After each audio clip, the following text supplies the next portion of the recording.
En este nuestro tercer y último video de esta serie vamos a comentar un poco respecto a la situación actual del feminismo en Chile, pero también en el resto del mundo. En la actualidad es notoria la popularidad, la masificación del feminismo, y fechas como el 8 de marzo o el 25 de noviembre se han transformado en conmemoraciones casi con el carácter de efemérides, que todos los años convocan a una cantidad importante de mujeres, también de hombres, a marchar y a poner nuevamente en el espacio público determinadas demandas. Así también los estados, los gobiernos, se abanderan por determinados feminismos y al parecer se trata de un movimiento que con sus aspectos positivos y también con lo negativo que pueda acarrear, se ha puesto de moda. Prácticamente no existe artista o político, sobre todo política, que no se declare feminista si quiere tener determinada popularidad con su público. A eso también se suman marcas de ropa, de cosméticos, tiendas de retail e incluso gobiernos, señalándose, poniéndose la etiqueta de feministas y señalando como suyas determinadas demandas o exigencias que históricamente habían pertenecido a las filas del feminismo. Indudablemente que uno de los focos en los cuales esta popularidad del feminismo empezó a gestarse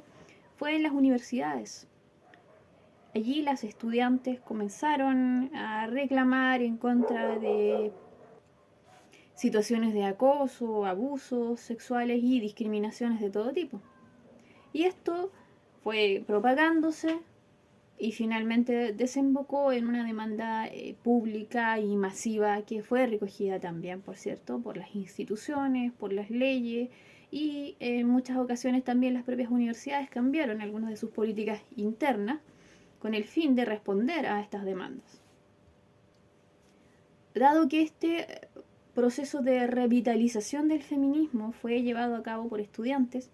es indudable que las jóvenes tuvieron un protagonismo central. Ahora bien, este protagonismo de mujeres jóvenes también llevó en muchas oportunidades a que se olvidara que el feminismo no es algo nuevo y que tampoco se trata de una cuestión de jóvenes o exclusiva de nuevas generaciones. Si no sabemos historia de las mujeres, historia del feminismo, es muy probable que nos sorprenda considerar que el feminismo tiene una historia muy larga y que ya en el siglo XIX había un movimiento por los derechos de las mujeres bien conformado. Al menos esto ocurría en países anglosajones. Pero lo creamos o no, en Latinoamérica, en Chile específicamente, en la segunda mitad del siglo XIX las mujeres ya estaban manifestando sus inquietudes y sus reclamos frente a un mundo que insistía en marginarlas, excluirlas de ámbitos como la educación, la participación política o la cada vez más importante del trabajo asalariado. Por si esto fuera poco, ya avanzado el siglo XX, tenemos todas las organizaciones que se conformaron en torno al movimiento sufragista y que consiguieron, antes de que terminara la primera mitad del siglo XX, el derecho a voto. Y si nos vamos más atrás, si hacemos un ejercicio de memoria más profundo, podemos llegar hasta la prehistoria o a la antigüedad y nos encontramos con mujeres como Enheduanna, a la Edad Media con Hildegarda de Bingen o el movimiento de las beguinas y la llamada Nueva España, Sor Juana Inés de la Cruz, o escritoras como Mary Wollstonecraft, autora de La Vindicación de los Derechos de la Mujer, o escritoras como Jane Austen o Emily Dickinson, que nunca dejaron que el patriarcado ocupara sus vidas y desarrollaron su libertad y su capacidad creadora aún contra todos los postulados de los misóginos de su época. Por eso es importante que el movimiento feminista actual conozca su historia, conozca sus raíces y reconozca que no son ni las primeras ni las únicas que están preocupadas por conseguir más libertad, ampliar los espacios de la libertad y de la participación de las mujeres, y sobre todo que la sociedad en su conjunto reconozca el aporte femenino a toda la historia de la humanidad. Dicho esto, hay que señalar también que el feminismo en la actualidad se encuentra, por decirlo de esta manera, dividido en diversas corrientes o interpretaciones del feminismo. Tenemos por una parte un movimiento feminista más bien vinculado al liberalismo político y que tiene muy buenas relaciones con las instituciones, que busca influir en la promulgación de leyes y vincularse al funcionamiento del Estado, y que está más bien empeñado en la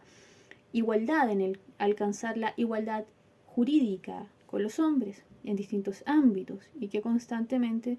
está llamando a las mujeres a participar en ámbitos que han sido típicamente más ocupados por los hombres. Pero también hay otros movimientos, corrientes o interpretaciones del feminismo, como el feminismo radical, por ejemplo, quien, a pesar de sí estar involucrado o interesado en las leyes, también están interesados en la transformación cultural de la sociedad de una forma más profunda, llegando a, por cierto, retomar análisis ya planteados en la década de 1970 para cuestionar las relaciones entre los sexos, ¿no? La forma en la cual mujeres y hombres nos relacionamos, la manera en la cual estamos conformando las familias, la forma en la cual educamos a nuestras niñas y niños, etc. Es decir, apostando por aquello que caracteriza al feminismo radical, que es esta idea de analizar al patriarcado en su raíz. También existe el feminismo de la diferencia, que pone el énfasis en las transformaciones culturales de las relaciones entre los sexos, pero sobre todo de lo que ellas denominan la relación de los sexos, esto es, las relaciones entre nosotras, las mujeres, y que también, más bien alejado del ámbito de las leyes y del funcionamiento del Estado y de los partidos políticos,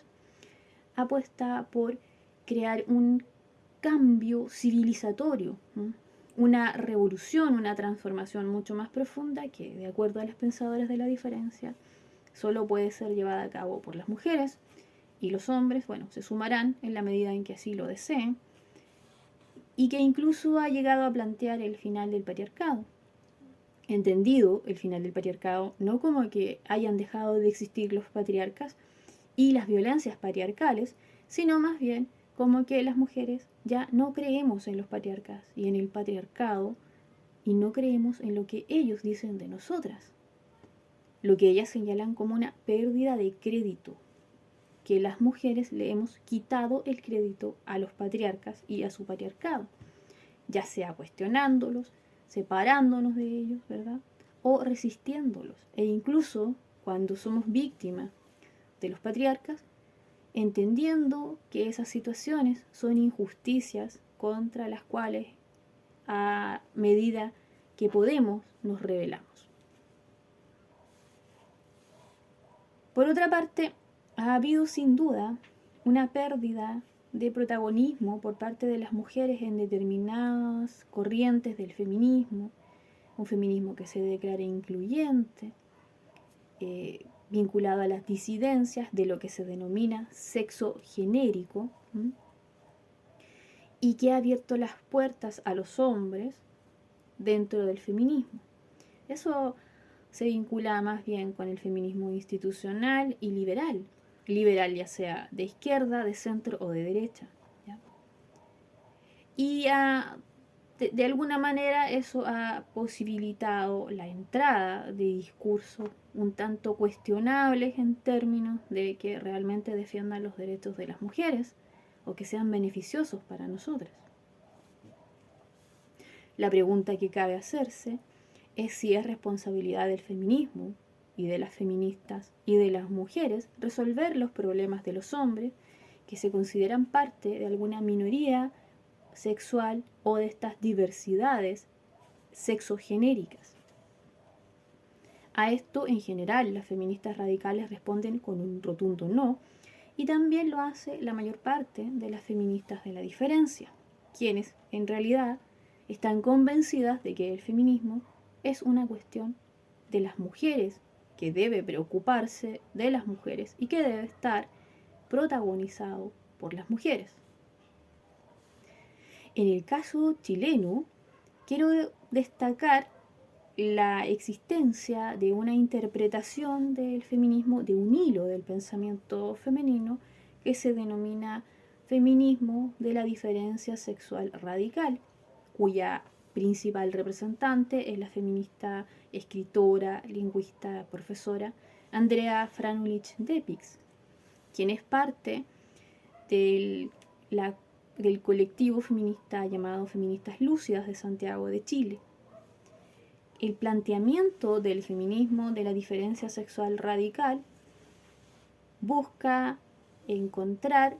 los puntos de coincidencia entre el feminismo radical y el feminismo de la diferencia. En un primer momento, Andrea Franulich, cuando escribe la biografía política de otra gran feminista chilena como es Margarita Pisano, señala que el feminismo radical y el feminismo de la diferencia pueden ser el contrapeso necesario el uno del otro para resolver algunos problemas que podía presentar cada uno por sí solo. El feminismo radical por quedarse demasiado preocupado de la opresión y el feminismo de la diferencia por desconocer los análisis a la heterosexualidad como institución. En un segundo momento, más vinculado con las reflexiones recientes de Andrea, ella plantea también que el feminismo de la diferencia sexual radical hace el ejercicio de ir a la raíz, ya no en el sentido en que lo hacían las feministas radicales,